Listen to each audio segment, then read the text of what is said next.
Regresamos a Jugando Pelota Dura. Nuevamente excusamos al compañero Ferdinand Pérez, que hoy no puede estar con nosotros, pero ya esperamos que el lunes continúe aquí con Denis Pérez y Caricia Ortiz en sustitución de Ferdinand y Dayola, que está todos los viernes con nosotros. Es el team bateador emergente. Sí, pero está con nosotros ahora el doctor Carlos Mellado. Ya saben que pues con todo esto de la Junta de Control Fiscal, la expectativa de este organismo es que en el caso de la reforma de salud se recorten cerca de $1 billón, lo que pues pondría en jaque el sistema de salud en Puerto Rico. Está con nosotros el ex procurador del paciente, doctor Carlos Mellado. Aquí le damos las buenas noches, doctor. Saludos, buenas noches. Gracias por invitarme. ¿Qué representa un recorte de $1.000 millones a un sistema que opera con cerca de 1.600, 1.700 millones? Mira, ahora mismo el presupuesto de salud son 2.760 millones, es billones, ¿verdad? 2.760 billones, de los cuales 1.2 billones vienen del Fondo Federal, ¿verdad? ¿Qué pasa? Ahora mismo Obamacare, pues ya tú sabes, que se acaban los chavos. Se acaban los chavos y yo no vislumbro que nos vayan a dar una asignación. Máxime cuando no tenemos estadística, cuando nosotros no estamos preparados, ¿verdad?, para ir a pedirle ese dinero. Volveríamos como era antes, que solamente nos daban 360 millones de dólares.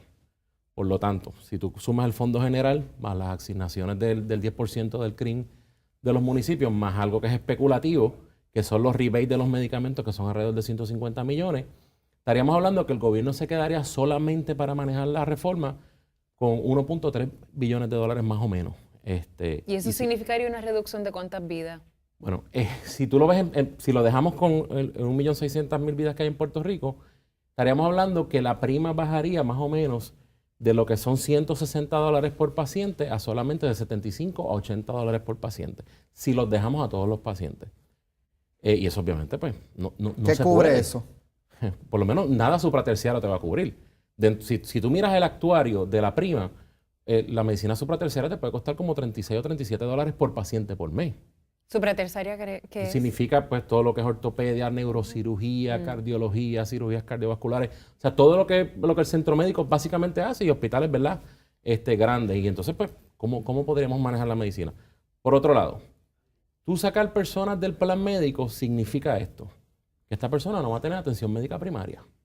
Y ese paciente, cuando llega a una sala de emergencia, doctor, le estoy orinando mucho, no se me sanan las heridas, pues lo más probable es una diabetes descontrolada, que al final del día, la primera causa de diálisis, la primera causa de infarto, la primera causa de amputaciones es la diabetes. Por lo tanto, eso le va a costar al gobierno más todavía.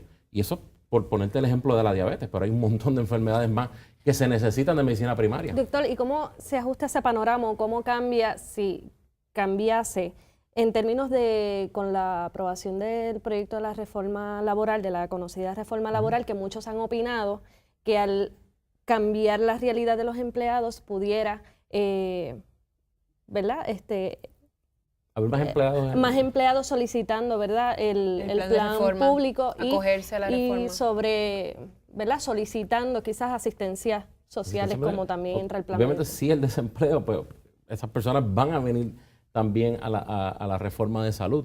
Y dentro de la reforma de salud cabe señalar que lo que cualifica solamente para federal, lo que se llama paciente federal, no pasan de 750,000 vidas.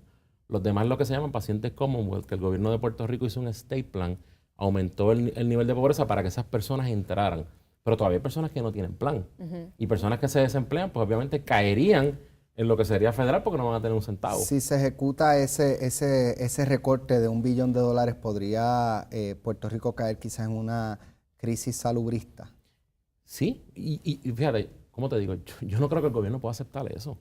O sea, estamos hablando de que si el gobierno recorta, vamos a poner, porque ellos dicen que en todo el sector salud, ahí está el presupuesto del Departamento de Salud, que es alrededor de 200 y pico de millones, no tengo el número correcto, el presupuesto de centro médico, que son 239 millones de dólares, y el presupuesto de mi salud, ¿verdad?, que es 2.760, con lo que viene federal, que no va a venir, vamos a dejar de, porque yo digo, uno tiene que contar con lo que uno tiene. Al final del día, ¿qué tú puedes cortar en salud? ¿Vas a cortar a enfermeras en centro médico? No. ¿Vas a cortarle a los pacientes? No. ¿Vas a cortar el presupuesto de salud? No. Entonces, ¿sabes? Yo no creo que sea, no creo que sea posible, por decirlo así, que se corten 1.000 millones en salud. Doctor, la semana pasada aquí estuvo el secretario de Salud y él aceptó que hay abuso en el uso de la reforma. Hay abuso, hay gente que no tiene los requisitos para tenerla, hay gente que tiene poder adquisitivo y usan la reforma, y eso va en detrimento de quienes verdaderamente ¿realmente se resuelve algo si se atiende a ese asunto o todavía no sería Se suficiente? resuelve, pero 1.000 millones de pesos no los vamos a encontrar ahí. Se resuelve, pero se resuelve cuando se haga lo que se llama el MMIS. El MMIS es todos los estados tienen la elegibilidad y la información del paciente sistematizada. Puerto Rico no tiene eso. Esa es una de las cosas de la paridad de fondo. Podemos hablar de paridad de fondo, pero al final del día, ¿dónde están nuestras estadísticas? ¿Dónde están nuestros estudios actuariales basados en la realidad estadística de Puerto Rico? Hasta que nosotros no empecemos con el MMIS, nosotros no vamos a poder hacer nada. Doctor, vamos a estar comunicándonos eventualmente para que siga viniendo el programa Seguro. y discutir este tema que Seguro es tan que sí. importante y tan preocupante para la ciudadanía, así que eventualmente lo vamos a estar llamando. Seguro Yo que voy a sí. pasar Gracias, con Carixia doctor. a otra Gracias. entrevista